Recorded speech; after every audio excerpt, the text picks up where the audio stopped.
السلام عليكم ورحمة الله وبركاته. مقام كو مسلمة أول أبا في تانجرما أني بردو كتاكل ألماتي ركود إبي نيتين قبميتان انجرا يرو أما كيسا يرو أما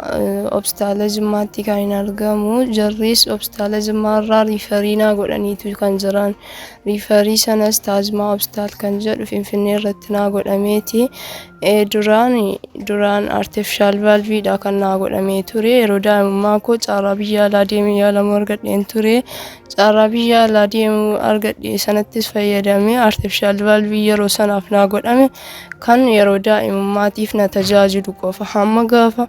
umriin koo guddataa saayiziin an dabalaa dhufu keessa artificialiin sun akka nan fayyannee fi hojii isaa akka dhaabee jiru natti himanii jiru.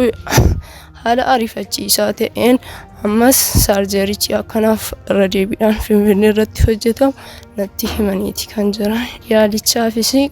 أشيكم بس أديتي هانغامي لينتو كودي كان مودن كان في شيء شودن كان جراني لا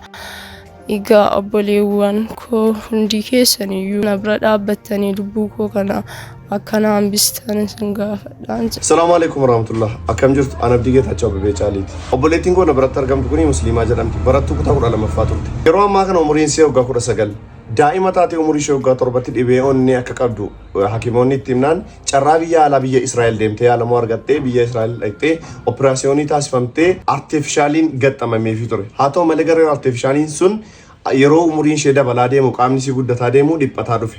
ammatti irra deebiidhaan operaasiyoonii godhamuun dirqama ta'ee jira yeroo ammaa kana ni argansiisaa ni qufaa isaa dandeessee na deemtu maatiin si maatii qonnaan bulaati iseen barumsa si addaan kuttee jirti yaalisiitiif yoo xiqqaatan qarshii miiliyoona tokko isii barbaachisa amma akka duraanii biyya alaa hin deemtu galata rabbii asuma biyya keenya keessatti yaalamti yaalisiitiif garuu qarshiin barbaachisu hin guunne garuu duulli gama miidiyaatiin taasifamee jira kanaaf obboleewwan viidiyoo kan ilaaltanii waan dandeessan waan rabbi isinii laaffise akkaawuntii armaan gadii kanaan waan dandeessan hirmaadha namoonni gargaaruu hin dandeenye viidiyoo kan of jalatti sheer godhaa namoonni biroo arganii akka gargaaran taasisan jechuun barbaada kaameraamaaniin Zubeer Shaafiiti galatooma.